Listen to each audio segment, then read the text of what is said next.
Proceed with another circuit analysis method. Previously we have learned about the node voltage analysis, where this one using the KCL, which is Kirchhoff current law. Now we're going to go with mesh current. So this mesh current, we're going to use the KVL, which is Kirchhoff voltage law. So let's see what does that mean with the Kirchhoff voltage law, right? So we just recall back again what is the KVL. Alright, okay, KVL. KVL in definition, it says like stated that the algebraic sum of the voltage around closed path or loop is zero lah. So this is the equations lah. So means that the summation of all voltage is equal to zero. So this is included the voltage rises and also the voltage drop lah. Alright. So this is why we have another second equation, another definition for the KVL. We have the definition as a summation of voltage rises is equal to the summation of voltage drop. So what is the voltage rises? So voltage rises is actually the voltage which is coming from the voltage source. Okay, and then the voltage drop is actually the voltage that drop across the resistor, capacitor and other circuit elements lah. But for this part, we only gonna go the voltage drop across the resistor lah. Okay, across the resistor, and this one it's include or consists of the voltage source. Alright, so this is the KVL. So now what is a mesh? Mesh is actually a closed loop that does not contain any other loop. So means that you have a loop and you have another loop. So this mesh have this loop only, which is don't have any independent loop with it. So you need to calculate for this mesh and this mesh separately lah. Okay. And then mesh analysis provide another general procedure for analyzing circuit using mesh current. We call it as a mesh current. And then this mesh current imaginative actually, and it's not measurable. The measurable one, we call it as a branch current. Okay, so branch currents, it's different with the mesh current. Okay, so obviously nodal analysis we use the KCL, but for the mesh current we use the KVL to find the unknown current. Okay, so the steps to determine the mesh current, the first thing that you need to do is that you need to assign the mesh current for the given circuit lah. Okay, so you can assign the mesh current by using this lah, I1 and I2 with which is the I is on the lowercase I. Okay, this is the lowercase I and this is the uppercase I lah. And then after that, when we have the I, so now we need to convert the I into the KVL to each of them, to each of the meshes lah, where we can use the Ohm's law, where we know that V is equal to IR. So this is the KVL lah, voltage equal to current times with the resistor lah. And we need to express the voltage in terms of the mesh current because we have the currents. Alright, so then after that, after we come up with the equation, so now we can solve for the mesh current. Okay, let's see, for example, you have this circuit and you have these two meshes. Alright, let's say like this is like node voltage analysis, right? When we have two nodes, you need to have two equations. Same goes with these meshes, where obviously if you have these two mesh, so that's mean that you need to have two equations lah. Alright, so how to come up with this equation, I'm going to show you later lah. Alright, so you have a node here. So actually I1 and I2 here, we call it as a mesh current, which is imaginative and not measurable directly lah. But the one here, okay, which is on this circuit, which is I1, the capital, the uppercase of I and same goes with I2 and I3. This one is measurable lah. So for example, let's say if you want to calculate what is your I1, so obviously here your I1 here is actually equal to I2 plus with I3 lah. I2 plus with I3. Let's say you want to calculate for your I3, so your I3 is equal to I1 minus with I2, so then you can get your I3. So this one is measurable. And then if you look at this circuit, you know that this I1 here, the uppercase of I1 is equal to this I mesh current. This is the branch current, we call it as a branch current lah. So means that this I1 equal to the mesh current of I1, and same goes to this I2. I2 is equal to mesh current of I2. But for this I3, you need to subtract the I1 minus with I2 lah. Okay, so now how can we have the equation for both mesh, which is mesh 1 and mesh 2? So for the mesh 1, what you have is, okay, just look at this loop. Okay, just look at this loop and look at the directions of the loop. Okay, we can have whether in a, this is a clockwise and this is the anti-clockwise, but usually in circuit we use this clockwise directions for the mesh current lah. Okay, like for this one, you need to include all of the things, all of the component that you have in this mesh lah.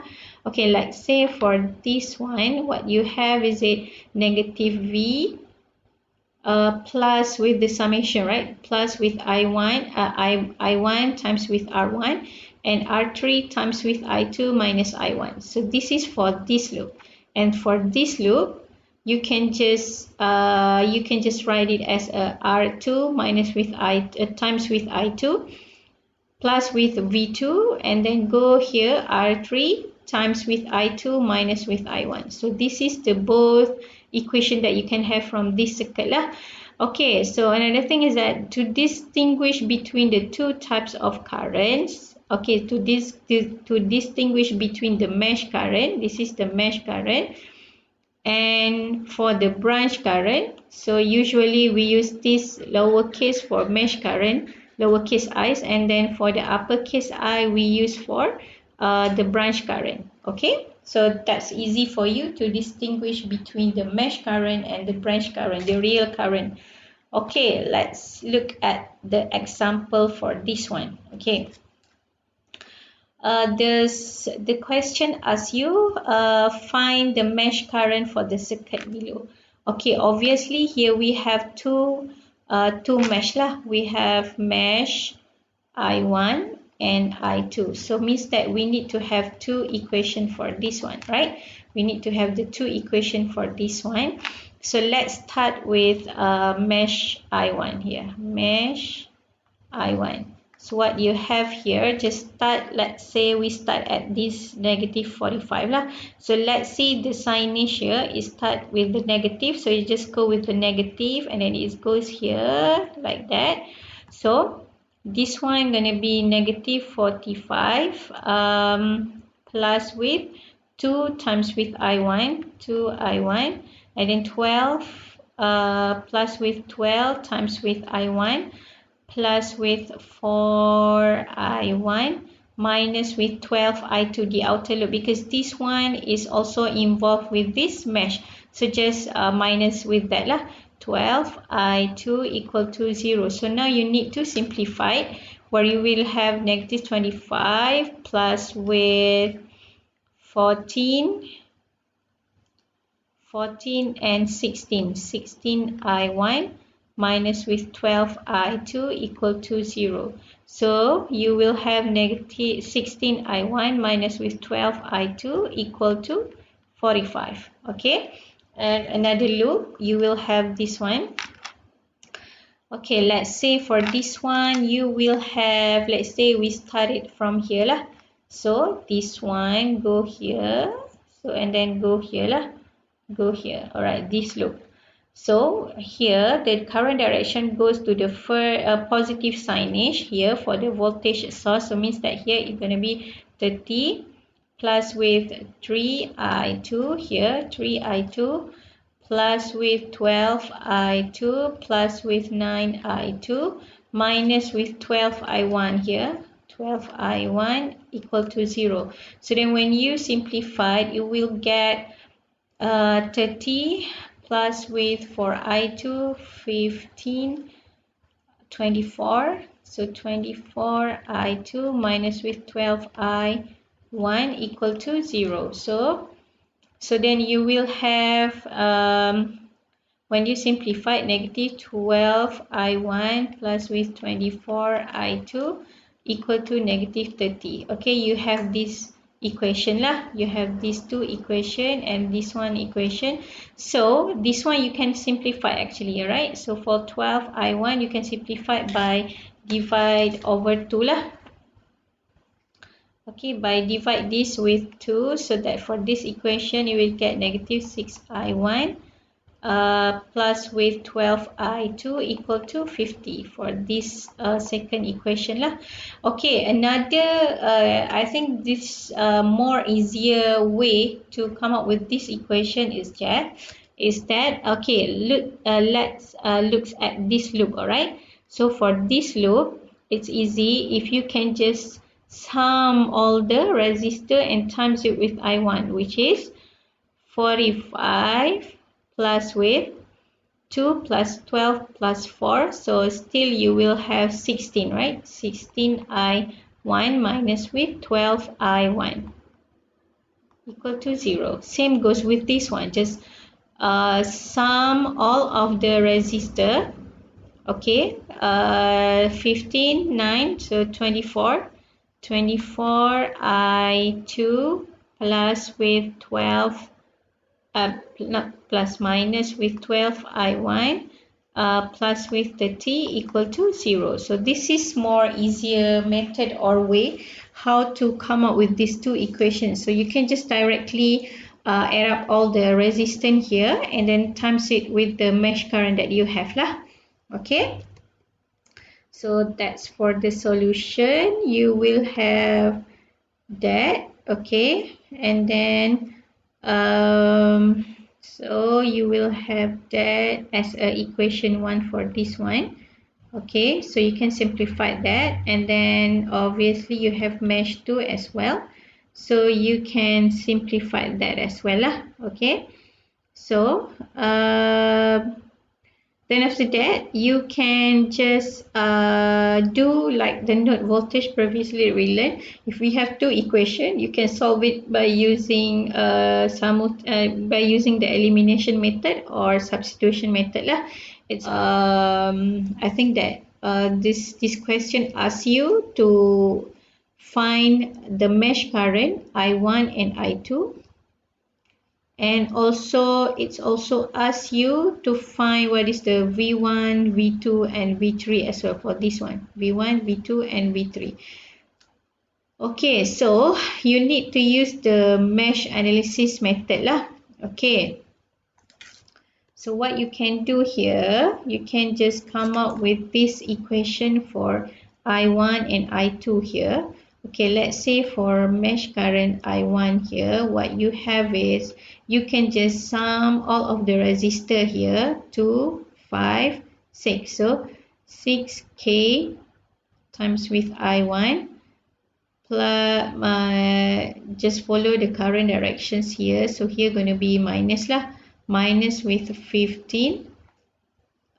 Then minus with this one, okay, minus with 15 plus with 12 here, and then minus with 1k times with I2 lah, 1k times with I2 equal to 0. So for this one you will have 6k I1 minus with 1k I2 equal to, just bring this one right here, this side lah. So just bring this on this other side.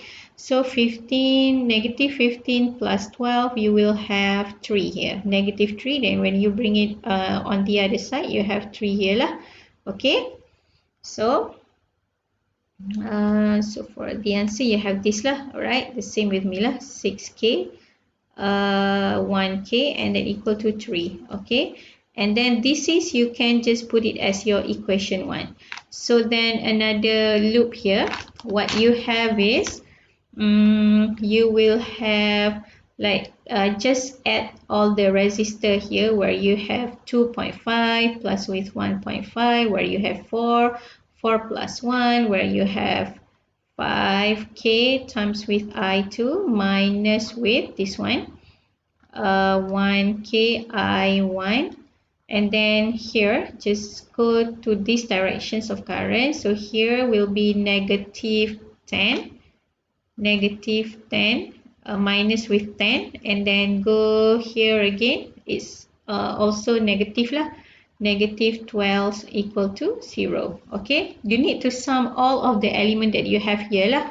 So means that you will have, if you rearrange this, you will have negative 1k I1 plus with 5k I2. This one, when you add up and then bring it this side, you will have negative 22, so you will have 22 lah. Okay, so this is, you can just put it as your equation 2. Okay, so you will have that as your equation 2. So this one is your equation 2 lah. So you have this equation 1 and this is your equation 2. So now when you have these two equations, you can solve this equation again. I repeat again, you can use the substitution method or use the elimination method. It's up to you lah. Okay, so then you can solve both equations. Alright, so when you solve for this equation, you will get I1 is actually equal to 1.2759 milli and I2 is equal to 4.6552 milliampere lah. Please don't forget to put the correct unit lah. Okay. Alright, so now another question for this circuit, it asks you to find the value for V1 as well as the V2 and V3. Okay, it also asks you to find the V1, V2 and V3.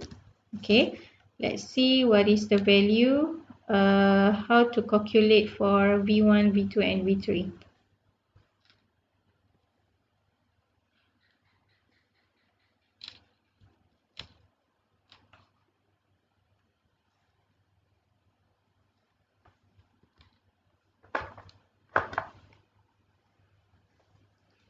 Okay, so now we need to find out what is the V1, V2 and V3. Okay, so if you look at here, V1, so this one here, the current here is actually equal to I1, right? The current for this resistor is equal to I1. So here I1 is actually equal to this direction, so means that V1 minus with V2 over this 3K. So now you cannot calculate lah using this one because you don't know what is the V2.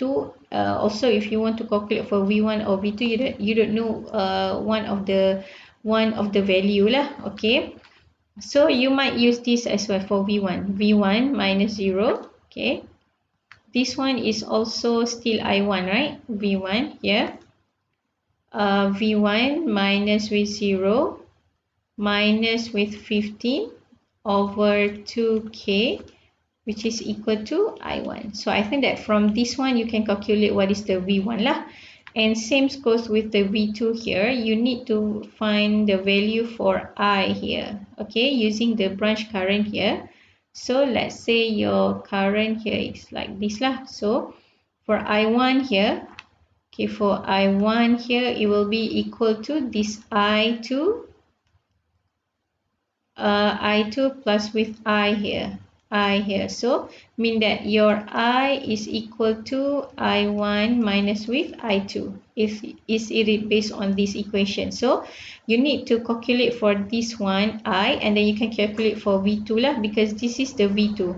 V2 equal to, so I equal to V2 minus with 12.